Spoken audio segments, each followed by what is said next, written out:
Brides in the Hills. 23. Will you get a woman to work? Dad, as if only Betterly Godas are not Bilkul. Why give out our Kerry females? I am the son born to my father, but have I left forever? It's as if you are burning and saying that all the debts that your father and grandfather have done have fallen. That's why there are big bearer males. As if Karamenu Sabara had come to do some business, Sabari was caught by his goud. Gutty, who was enjoying himself, looked at the ground as if he was very tired. He raised his head again, Hangadre Na Hoggy Bartini, and turned around, putting his arm around his arm. Nilo, don't just send what Hotara has got to Hotarali, it won't be a sin, she said. Walking inside, she brought some rice in a banana kithy, black fish chatty, and chicken in a sheet of paper. He was tired and hungry after walking and quickly finished everything and left. Watching him eat and drink, Halia licked the banana leaf he threw.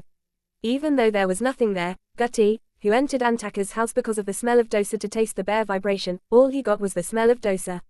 Gutty flapped his little legs and stood a little way down the highway. He sees that he has walked forward from the footpath leading to Konyuri.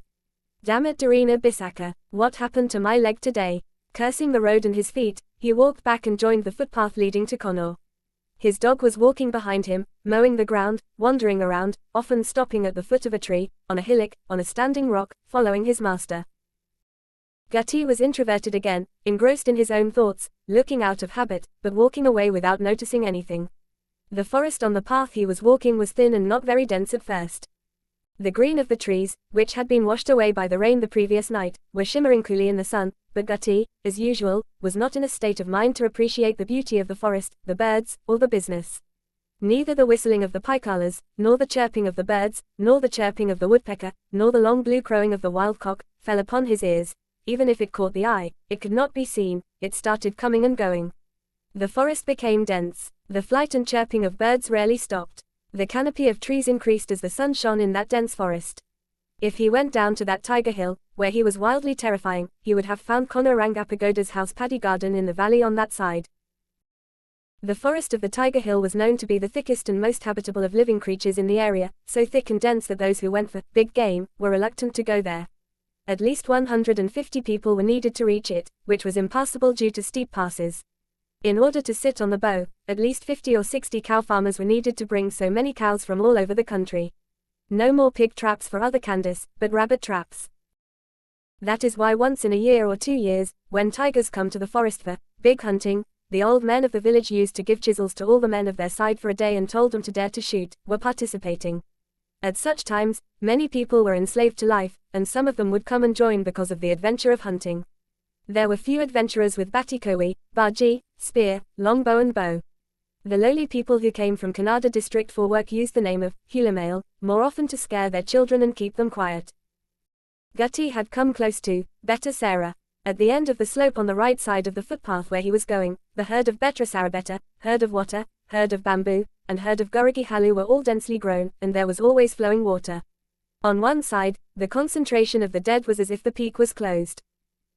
All of a sudden, the tiger started barking like it was tearing apart Gutty's innards. Gutty suddenly woke up and listened. He looked around.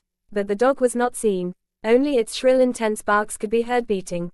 Dogs bark like that only when tigers stop big animals like wild boars, Myga barker hares that run away when they see such animals shout kani kani kani, the sound comes and goes. But the big animals are not like that, they don't run away from each other and stand still, while the big hunting dogs like tigers shout at the top of their lungs, bow bow wow, standing on one side. Gutty, who knew all these subtleties well from experience, determined that the tiger was barking at the sight of a lone pig and a tiger. But it was not easy to know from which direction the sound was coming in that dense forest. He guessed that it was barking from the way down and rushed towards it. His purpose was to protect the dog and not to hunt the animal. Is there a sword or a sword for hunting? Was there a break? Was there even a chituzilla that struck a bird somewhere? Fearing that a brave tiger might fall on a lone pig and risk his life, he calls it back to save it from danger. Tiger, come on tiger crew, shouting, crew, Bogu ran towards the sound. Goes and looks, a dog is looking in one direction and barking. But in that direction no animal is seen contracting. The boar would never stop there when the tiger came close to whatever it was. If the standing animal had run away, the dog would not have been spared. Gutty, who was experienced in the matter of forest, hunting and animals, stopped looking at the ground and started looking at the thick trees to see if Kakchiku was perched anywhere, or playing among the leaves of the musi tree. Seeing that the donkey was moving on, the tiger started barking furiously. And he began to be interrupted to stop him. Gutty looks, the dog is barking at a log lying on the ground far away. Then Gutty continued to check the ground to see if there was any snake near the block, while the dog barked and jumped up and bit the block. 24 will continue.